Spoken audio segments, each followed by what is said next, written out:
Okay, so Gemini New Moon today, June 17th, Pacific Standard Time, tomorrow, June 18th, Eastern Standard Time, in the early hours of the morning. What is this Gemini New Moon all about? Well, the new moon, as you might know, is about new beginnings, planting seeds of intention. And Gemini is the sign of communication. It's a sign of the writer and the teacher and all forms of communication. It rules the thinking mind, our thoughts, information. And it also brings a lighthearted energy. So if you know a Gemini, if you are one yourself, you don't have to be a Gemini per se. It can be strong in your chart somewhere. It might not be your sun sign. But Gemini loves a good practical joke. So Gemini is known as the prankster of the zodiac. And I write more about this in my blog, NicoleAthena.com, my New Moon in Gemini blog, where I always share different information that I'm sharing here. So with that in mind, this lighthearted energy that Gemini brings, Gemini is also, or the new moon in Gemini is also making contact with Neptune, the planet of dreaminess and fantasy, and can bring a kind of cloudy energy. So that is a different energy. Gemini is quick-witted, clear, usually pretty sharp in the mind, and Neptune is this softer, cloudy, bigger picture energy. So it's something to keep in mind. I'll get into it just in a little bit if we are thinking about starting something new.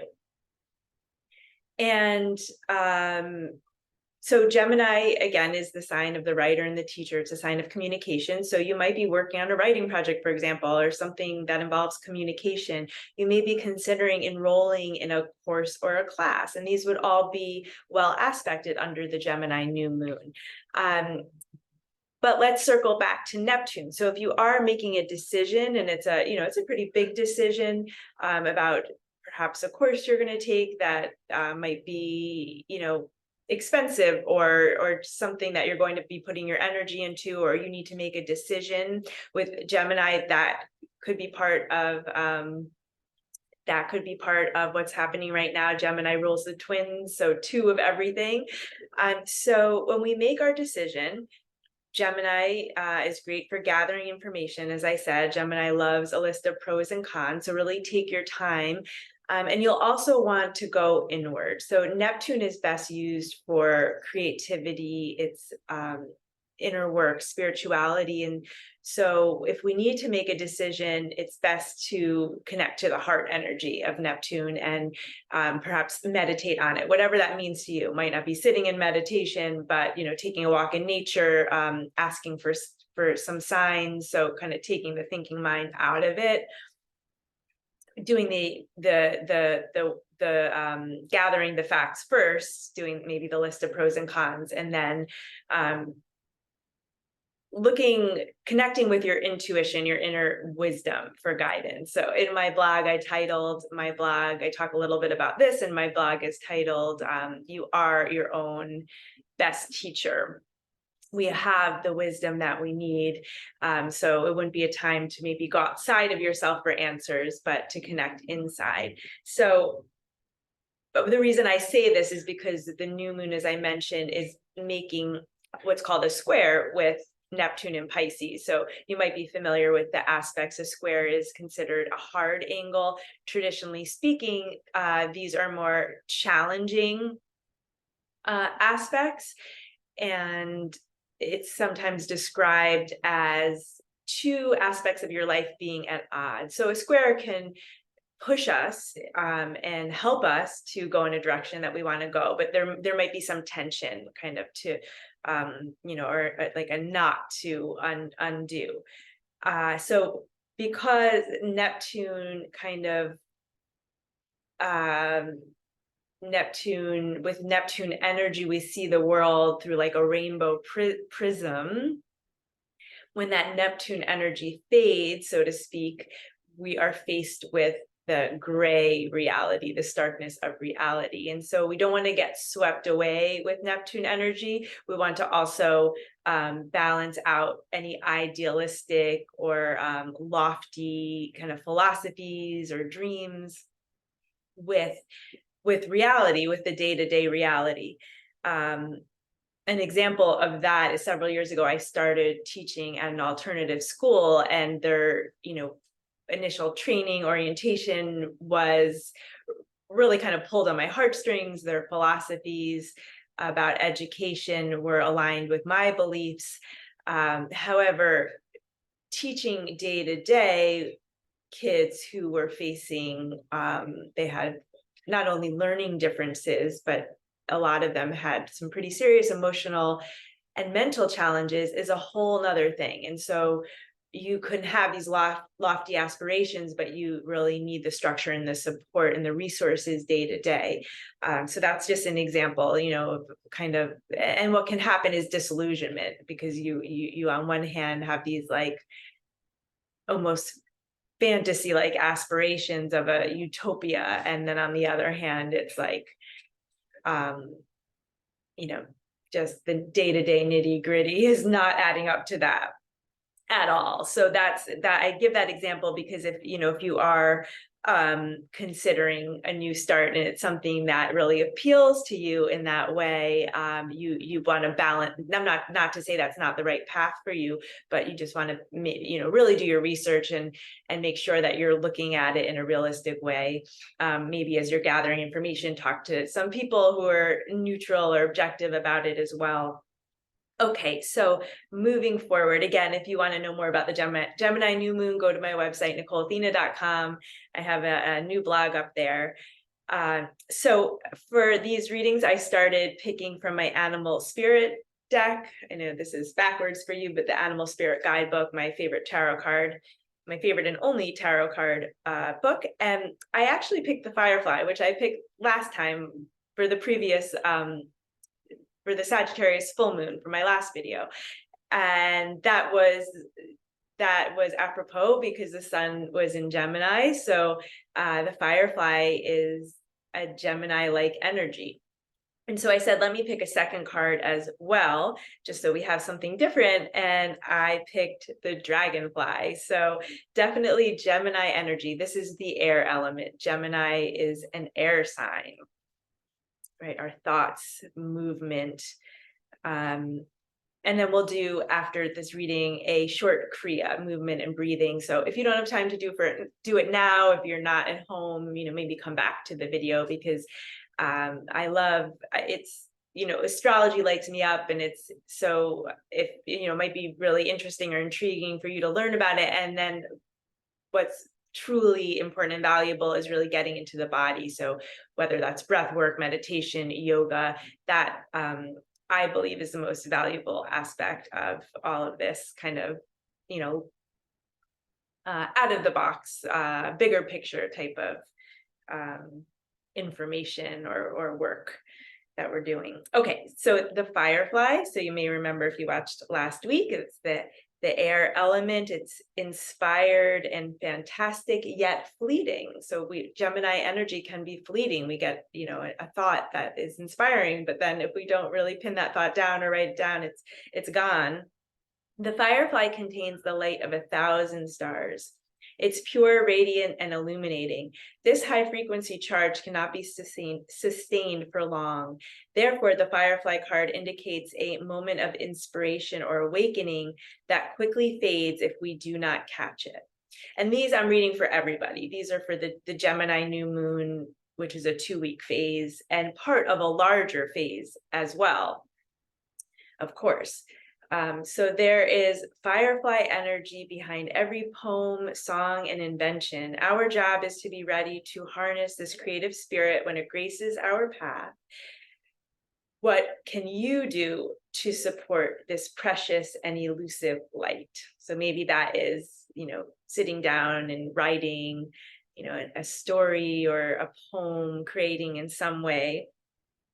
When in balance, writes, creates, and brainstorms. When out of balance, burnt out feels dull. And that tends to be, Gemini has so many thoughts. And if we get too scattered, that's depleting, right? So even though Gemini likes, and if you have Gemini energy in your chart, you like to do a lot of things at once, and that's natural for you.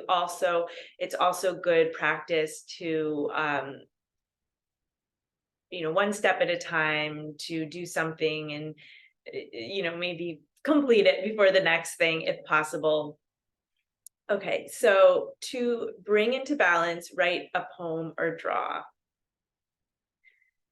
Okay, our next card is the Dragonfly, the master of light illusion, which is interesting, right? Neptune, I said, rules illusion. I didn't use that word, but it does, and the mind. The dragonfly is an ancient and ethereal creature that awakens a sense of wonder in all. The dragonfly is a symbol of the mind, as it is always moving, shifting, shimmering, and changing.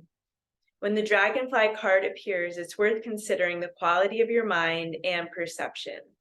Is it restless or still, dreamlike or crystal clear? The situation at hand, if there's something that you're contemplating, may be different than it appears at first glance. Wow, that really syncs up with this energy I was just describing. This just reminds me how cool the universe is, how everything is connected, just picking these cards at random that are so aligned with what I was talking about. So the dragonfly reminds us to calm the mind so the light of wisdom can shine through. So that's our work, our inner work, which we're going to do next. When in balance, the dragonfly sees clearly, is joyful and magical. When out of balance, can't concentrate, busy mind. To bring into balance, focus on the breath. Wow, I couldn't have chosen that to be more perfect. So here we go. So again, if you don't have time now, come back to the video later. This is going to be really pretty short. A Kriya, Kriyas are combinations, if you're not familiar, this is a yoga practice, Kundalini, a combination of movement and breath work, and sometimes chanting as well, which we won't be doing today. So let the Gemini, I just wanted to say, Gemini rules the hands. I talk with my hands, so that makes sense, right? Our nervous system, our lungs. So Gemini is very much about the breath. So we're going to do a couple of Kriyas that are involving the hands with some breath work to clear our minds, to steady our minds and help us clear out any negative thoughts. So that's what can really bring us down when we have these cycles of negative thoughts, and hopefully aid us in our path forward. So if you're not already sitting, please come into a comfortable seat.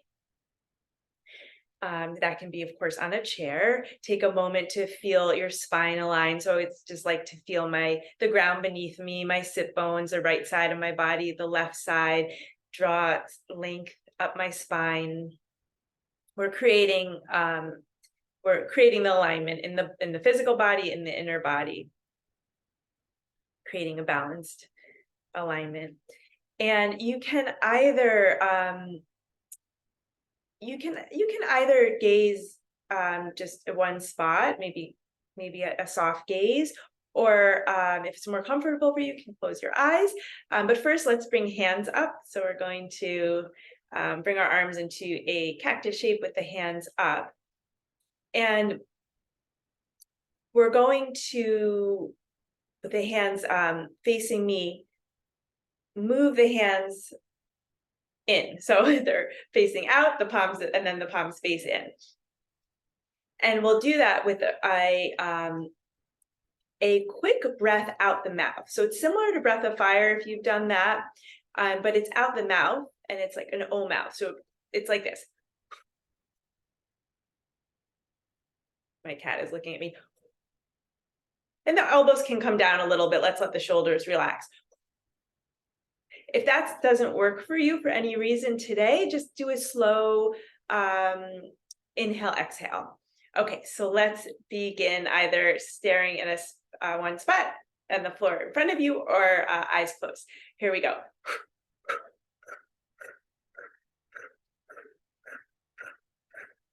So the belly pulls in as you exhale. It's a strong, short exhale out the mouth if you're doing this breath with me. And now let's make fists with the hands. So the palms turn into fists as the hands come in. A nice strong energy. We're clearing space. steadying the mind, calming the mind, and clearing out any negativity, any heaviness. Neptune can bring heaviness. The Gemini mind can get very scattered, go in a lot of directions. And we're going to do this for just a little bit longer. Stay with me if you can.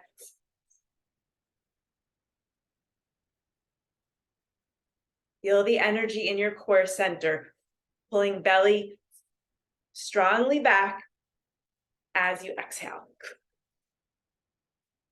And this might feel weird, this might feel awkward. That's okay, that's good even. Stay with it. If you're challenged in a good way, of course, I don't want you to feel any pain, but if you're challenged in a good way, stay with it. Take a break if you need, that's fine too.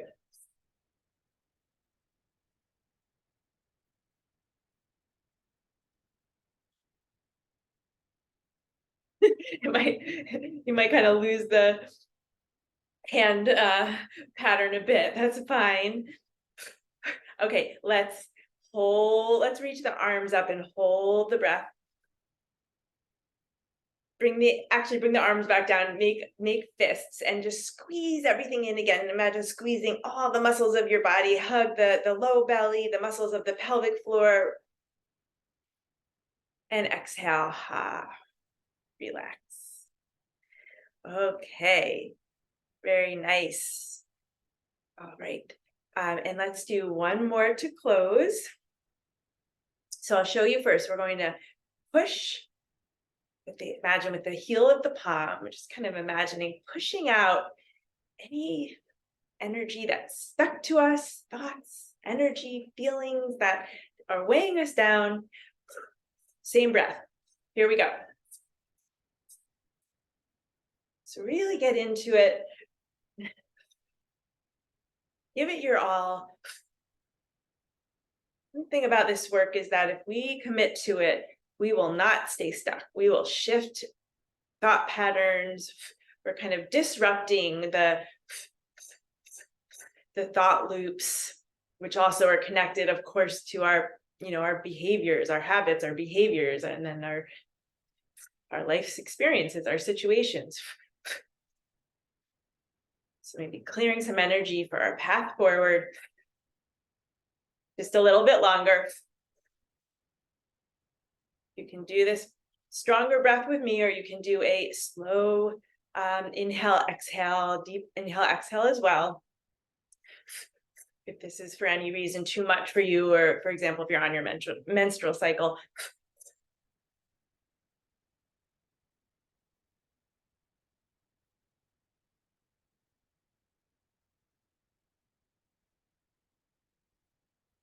Your moon cycle, I should say, then you might just need a softer energy. Let's do a little bit more. Belly pulls in on the exhale.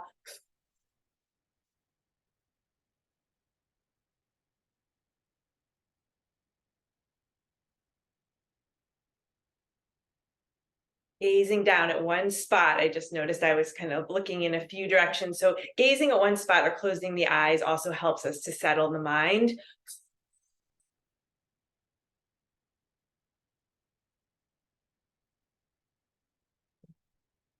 Keep it up if you can, just a little more.